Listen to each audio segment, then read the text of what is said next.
Hey guys, welcome back to class. It's kind of like a dreary day outside, and it's like kind of starts getting you thinking about things, feeling a little down maybe, but you got to be tough and hang in there. It's always kind of our nature to seek out excuses why we should give up. It's just easier that way. You got to talk to yourself. Say, hey, I'm gonna push through this. I'm gonna take this time to make something out of myself, if you want to say it that way, or make myself better. You're going to increase your knowledge, your wisdom, your abilities by trying, push your way through. So, I'm talking about applied art, commercial art. This is a magazine from 1933, Ladies' Home Journal. I like looking through these to see how much things have changed over time. I pulled up an illustration. You can see it. I'm not going to take a picture of it and put it in the video. Just I want to talk to you about what we're talking about. Like, we're talking about conceptual illustration and abstraction over the last couple of things we've been doing. It's like, this is stylized. I mean, it's not realistic, but it's not abstracted. Okay? It still looks like a person. It's just like there's the artist's style is coming through, and that's different. It's straightforward, and all the images in this book are straightforward. Sometimes it's photography, but this is probably like an ad. It's an ad for like condensed milk or something. And it's just a picture of a little girl. It's a painting. It's supposed to look like a real little girl. They're not using conceptual illustration. And like, here's a good example. It's just a plate of baked beans. It's a painting of a plate of baked beans. And the cans are beautifully painted. I mean, they're gorgeous. I mean, I love this. I'd make this into a poster and hang it up in my office here if I could. But there's a lot of nice pictures out there. But anyway, so you understand, we're doing something that's fairly modern. And let's take a look at that.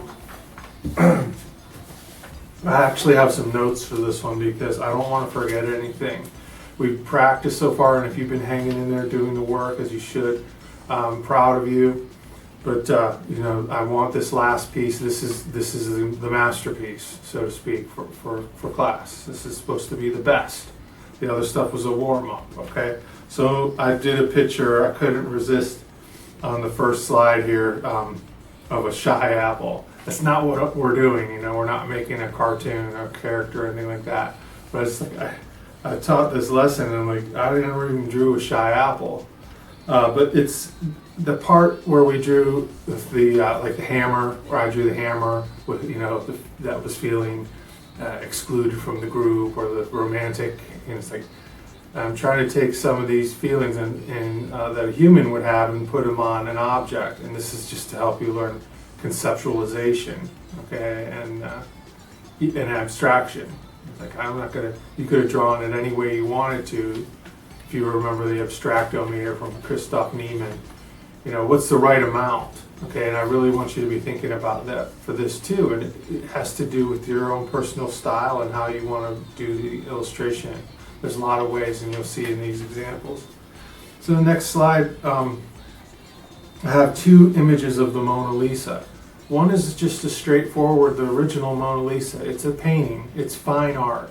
It's meant to be looked at. It would have been hung up, and the guy who asked for it to be painted, he hired Leonardo to paint a painting of his daughter, or Leonardo was doing the painting because he wanted to make the painting, so he found a model and painted it. And this would be supposed to be hung up, and now it's part of history. You can go see it in the Louvre Museum in France if you ever get a chance to go over there. So that's different. And if I'm teaching something else, it doesn't mean I don't like fine. I love fine art. And it doesn't. My opinion doesn't matter anyway.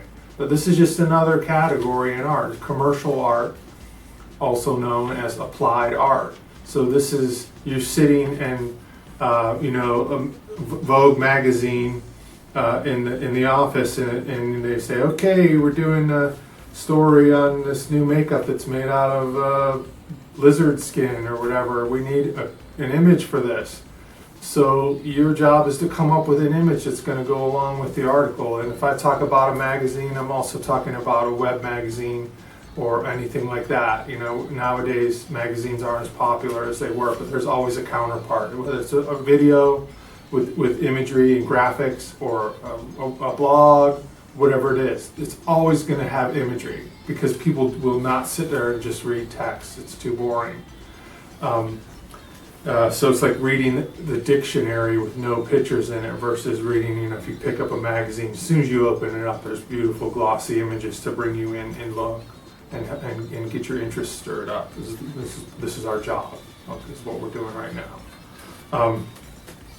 So you know the distinction. This second image of Mona Lisa, I don't know how successful it is. It's talking about the coronavirus pandemic. I think it's pretty weak, no offense. But they just put a mask over the Mona Lisa. There's some bars of soap. You have the Michelangelo with the man's hand touching God in the upper left with an image of the virus. This just doesn't cut the mustard for me. And there's some splatters, like, what are the splatters for? And then there's like a building and a ship. Like, I don't know what that is. The chopsticks, I think, are like talking about it's from China. I'm not sure. It leaves me wondering, and maybe this is actually done by somebody in Europe. Maybe it's more local. I don't know if this is showing something about the coronavirus hitting Italy. That's probably because this is an Italian character, the Mona Lisa, or Europe at large. And these buildings, if I knew what they were, I would get it better. So I'm going to take back what I'm saying. But I really don't feel it's that successful, okay, for the concept of the coronavirus, if that's what you choose. So think deep about it, think hard about it. How are you going to convey this? It should be simple. People should be able to read it. It shouldn't take any kind of tricks or a genius to figure out some kind of special esoteric code you have. It's not an inside joke. Anybody should be able to pick up your image and say, oh yeah, that's about the toilet paper shortage, you know, whatever it is. Okay, now if there's stuff hidden beyond that and there's more levels of interest and detail and beauty or whatever, or intellect, great, okay? That's really successful if you can do both. Anyway, next slide, I'm showing the abstractometer again here. And this is a PDF, which is right in your Google Classroom assignment. You can open this up and read. Please read it. Okay, I have people turning things in. I'm like, you did not read the instructions. You definitely didn't watch the video.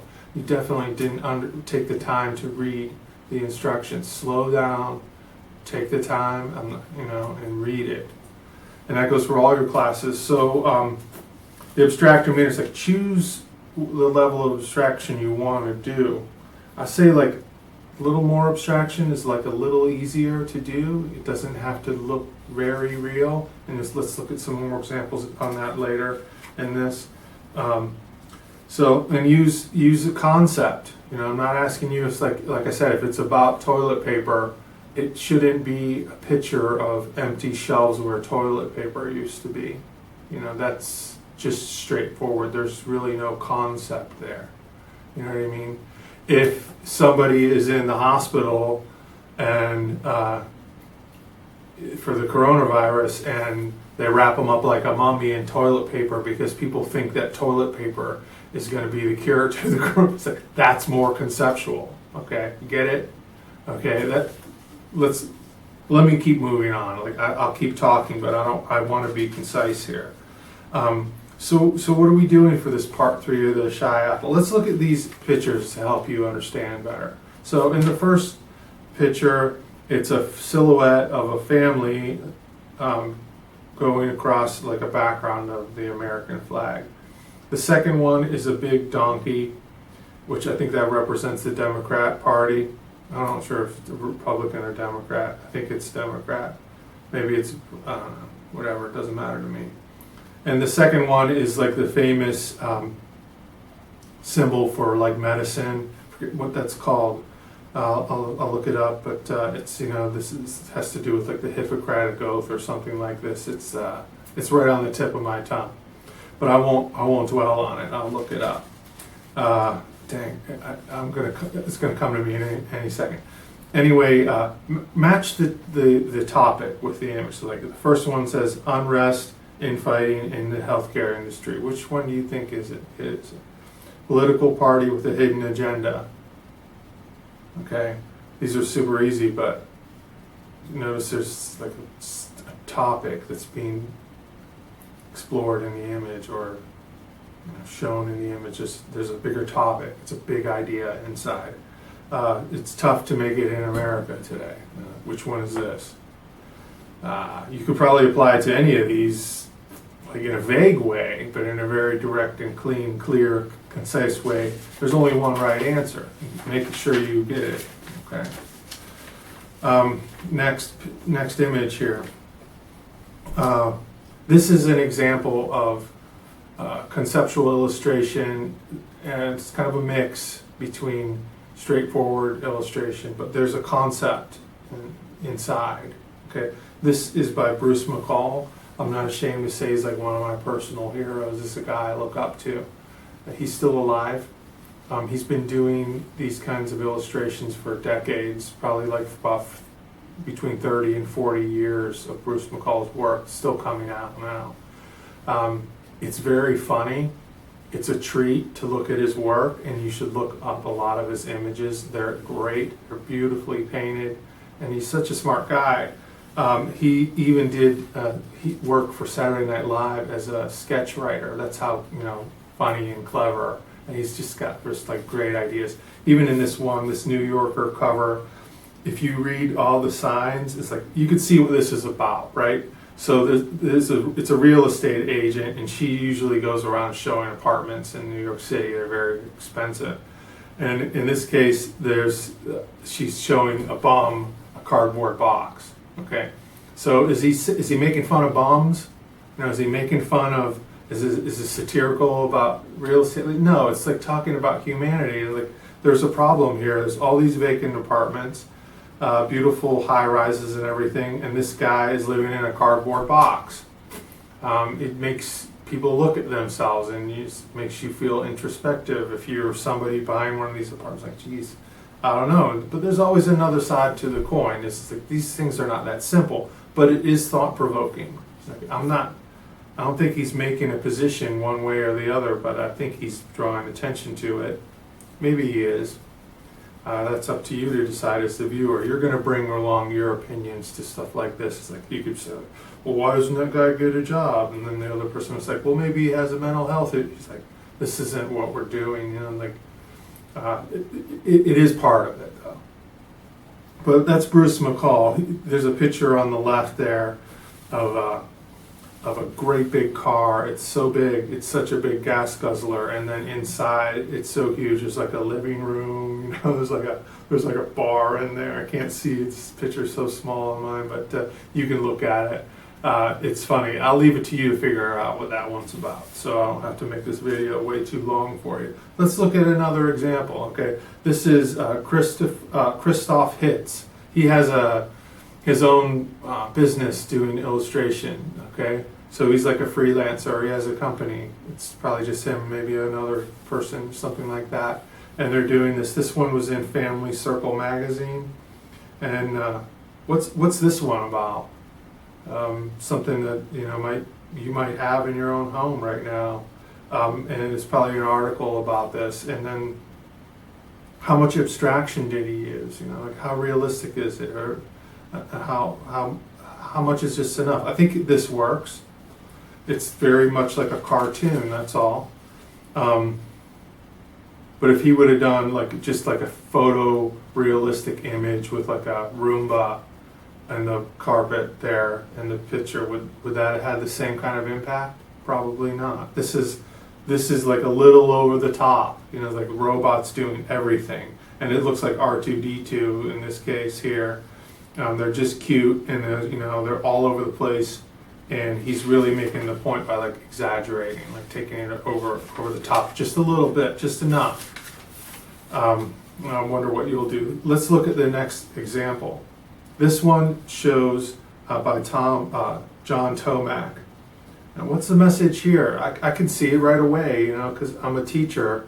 A lot of people are against standardized tests, and then maybe in this case the mother and the child are both feeling overwhelmed by the pressure that's put on by standardized tests, which is a real thing. People, I talk about it with teachers at work all the time about how like everything is geared towards the test, you know, and if you don't get good grades on the test, the whole school is gonna, you hear it all the time.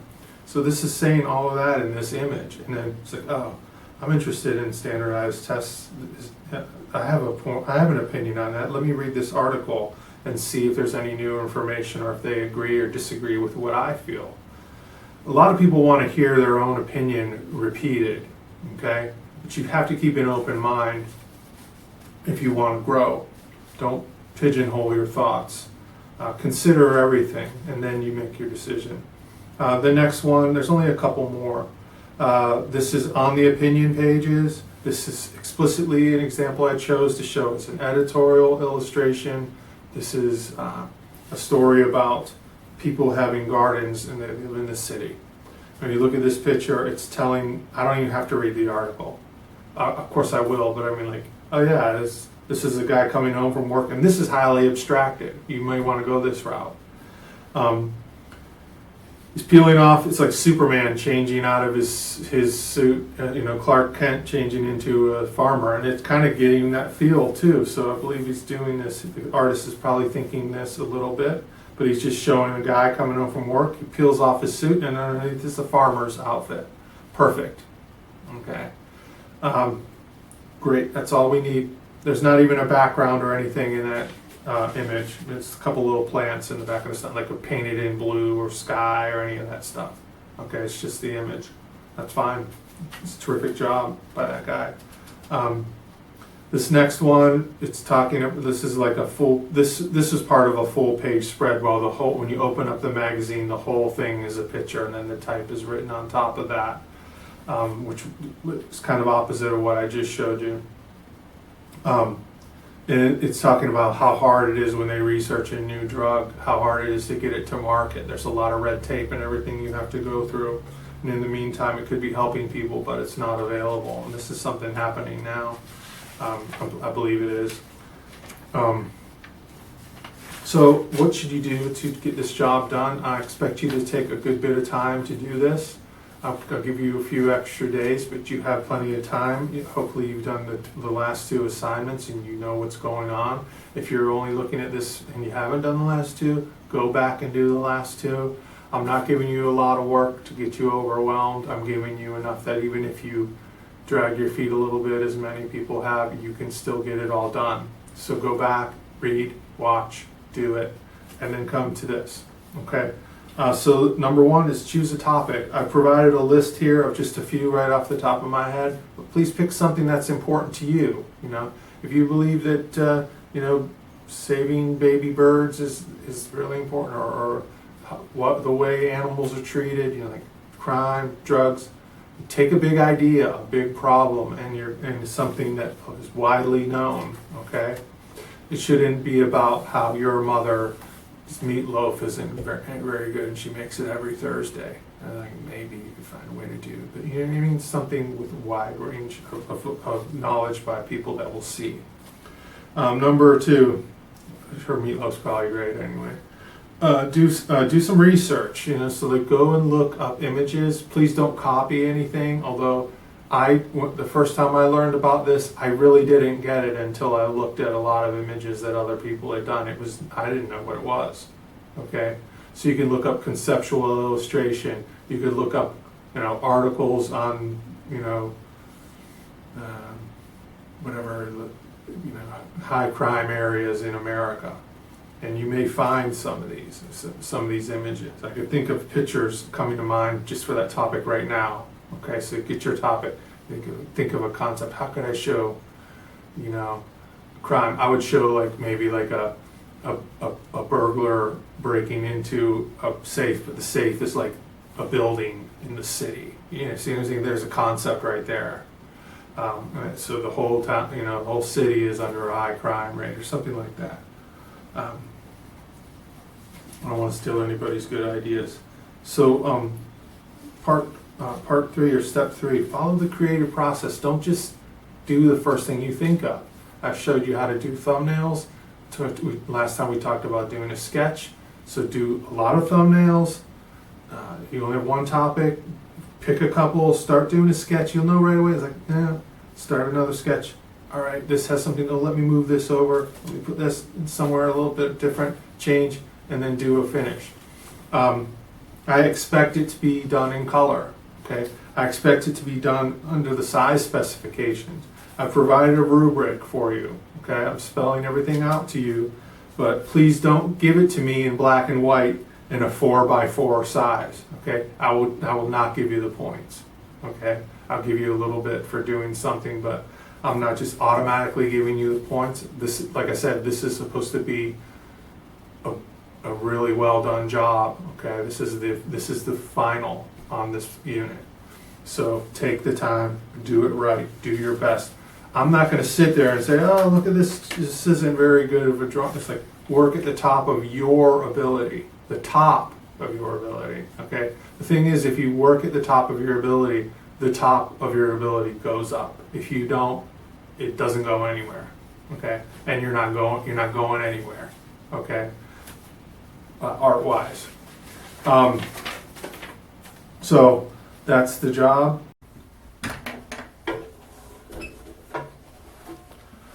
All right, so I've gotten like a lot less fancy about things I know I'm going to be throwing away, but I never neglect to do this if I have something that I'm really working on and I want it to be good. So I'm thinking about the size. I asked you to do an 8.5 by 11 or an 11 by 17 or something that's proportionate to it. I wrote it down. So you can just divide by 2 both sides if you want to work a little smaller. I think 8.5 by 11 is a good size. It's not too small for like doing details, not too big, so it's not going to take you forever. So I was thinking about like high crime.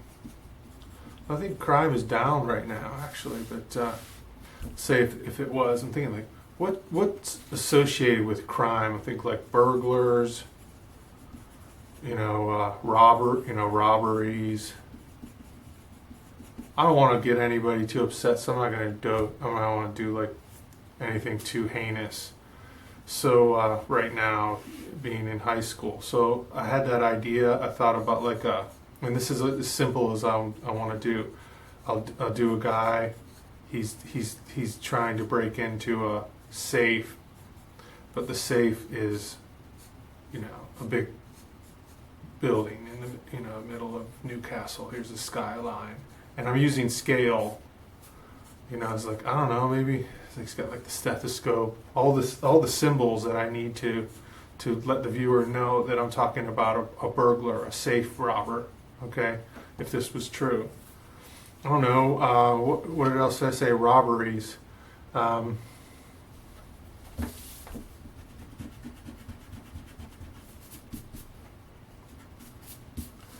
Maybe it's like a lot of car thefts going on, and there's so many car thefts. They created a drive-through for car thefts. Like, you pull up window, and just like make it kind of look like McDonald's as a like automobile theft place or whatever here, and people are lined up around the block like you see in the drive-through now, just to get their car stolen. And here you show them after they go through the drive-through, they're walking instead of driving. Now they're hoofing it. Okay, so it's like, I don't know if I would actually use any of these ideas, but this is how we come up with it. Okay, I really think this is funny, but I could probably come up with something better. I probably wouldn't choose this topic in the first place, so I will take one of my thumbnails and I'll start doing a better drawing of it, and then I'll turn that into something really good.